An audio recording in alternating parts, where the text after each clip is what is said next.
এই ছেলে,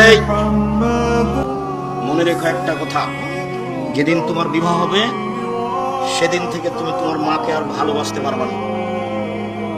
যেদিন বউ বাড়িতে আসবে সেদিনই তোমার মাকে আর তুমি ভালোবাসতে পারবে না। পরিস্থিতি তোমার উল্টে যাবে। দিন যত যাবে পরিবেশ তত জটিল হবে। এক সময় মনে হবে এই মাটির উপরে সবচেয়ে বড় শত্রু আমার মা। আর তোমার মা যা বলে সব উল্টা কথা বলে, উল্টা বলে এই কথাটি। আর টাকা দিয়েছো তুমি ফল খেতে, টাকাটি তোমার মা তোমার বড় বোনকে দিয়ে পাঠিয়ে দিয়েছে। মা সেদিকে টাকা দিলাম, ও টাকা খরচ হয়ে গেছে, কি করলেন? টাকা তোর বড় বোনকে দিয়ে দিয়েছি। আরে আমি আপনাকে ফল খেতে দিলাম, টাকা দিলাম ফল খাওয়ার জন্য, আর আপনি টাকা দিয়ে দিলেন মানে? অবাক।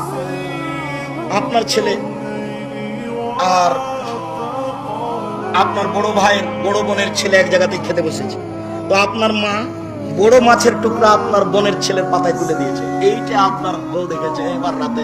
হ্যাঁ, তোমার মা এরকমই। তোমার মা তোমার বোনের ছেলেকে ভালোবাসে। আমি রান্না করলাম কষ্ট করে, বড় মাছের টুকরাটা তোমার বোনের ছেলেকে দিয়ে দিল। আমি এগুলো সহ্য করতে পারি না।